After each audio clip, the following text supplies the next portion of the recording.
خوشحالم که امروز اینجا هستیم تا با هم در مورد مشکلات بودی کمر و پوسچرهایی که کمک میکنه به رفع این مشکل صحبت کنیم. اگر که بودی کمر از یک مقدار نرمال، چون همه ما ستون فقراتمون به حالت یه انحنایی در پایین کمر قسمت لامبر هستش. اگر که در این قسمت انحنا بیشتر باشه و به سمت داخل باشه، انحنا به سمت شکم بیشتر باشه، باستن ما به سمت بیرون رول بشه و برای اینکه این مشکل رفع بشه یک سری حرکات هستش از نظر یوگا که به شما کمک میکنه که اگر به صورت مستمر این حرکات رو انجام بدید باعث میشه که این مشکل رفع بشه.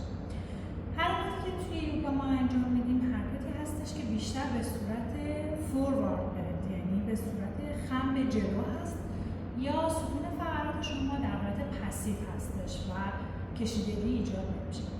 ما از انجام حرکاتی که به سمت عقب اصطلاحاً بک بندینگ باشه اجتناب میکنیم، چون که اولردی ستون فقرات خودشون کرو داره و ما میخوایم اون رو کم کنیم. پس برای همین ما بیشتر فوکسمون میذاریم روی حرکاتی که به سمت جلو هست تا بتونیم اون انحنا رو از بین ببریم. در ادامه ویدیو من حرکات رو بهتون نشون میدم. نماسته. اولین حرکتی که ما باید شروع کنیم حرکت صندلی است که من از پهلو بهتون نشون میدم.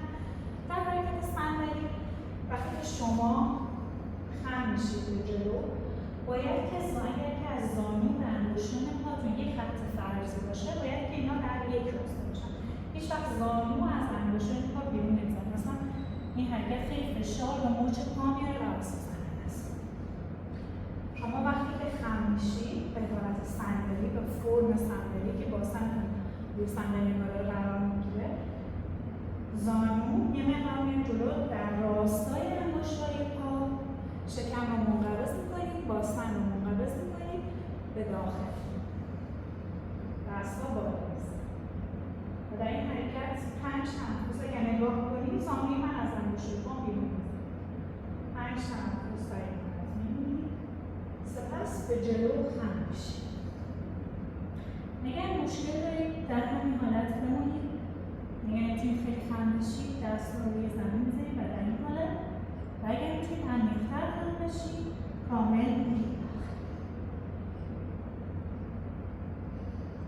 سپس از این حالت دوباره پشتتون رو صاف می‌کنید، دست‌ها رو کامل روی زمین می‌ذارید و پاهاتون رو دونه دونه برقرار بفرستید. بین پاها فاصله هست، سعی می‌کنید شونه‌هاتون رو از گوشتون دور کنید و سر رو به داخل ببرید. به این حالت در یوگا میگن ماونتن پوز یا سگ سرپای. اگر که پاها به هم چسبیده باشه ماونتن پوز هست، ولی اگر بین پاها فاصله باشه به اندازه عرض لگن بهش میگن سگ سرپای.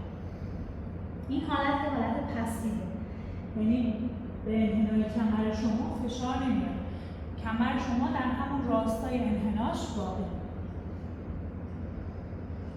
در این حالت هم 5 تنفس می‌کنید. سپس به صورت خیلی آهسته پامون رو بالا میبرید پای راست رو و میارید بین دست‌ها و خم می‌کنید، جوری که پاشه پا میتونه به خط بیکینی تماس داشته باشه و در این حالت می‌مونید 5 تنفس و سعی می‌کنید که مستقیم بمونید، یعنی کلاپس نکنید به سمتی که پاتون رو خم کردید.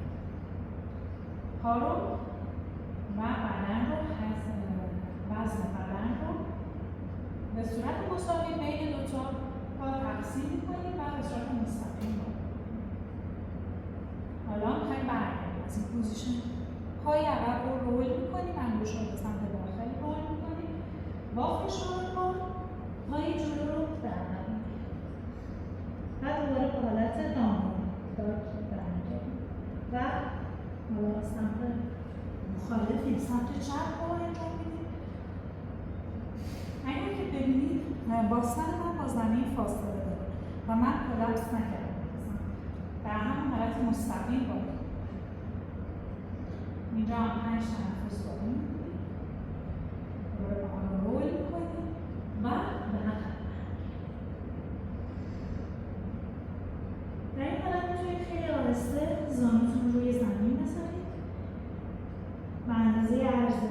لگن زانو رو باز میکنیم، دست ها زیر سرشونه، دقیقا زیر سرشونه هم و ستون فقرات رو ماساژ.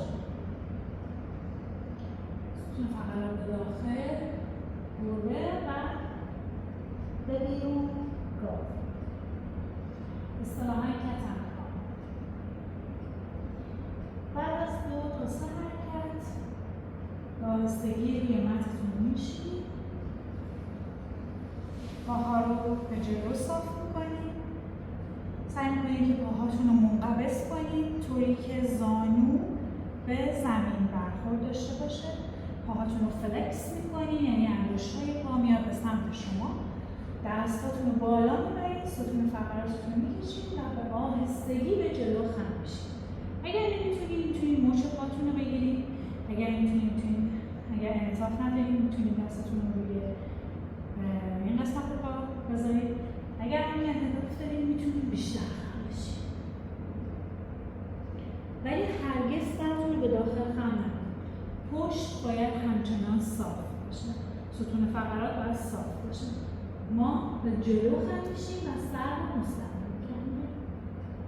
5 تنفس و بالا. حرکت بعدی اینه که وزنمون رو پامون رو از زانو خم میکنیم، وزن روی بازپن میذاریم و پا رو بالا میاریم.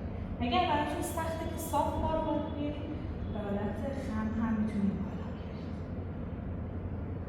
این رو هم برای 5 تنفس نگه.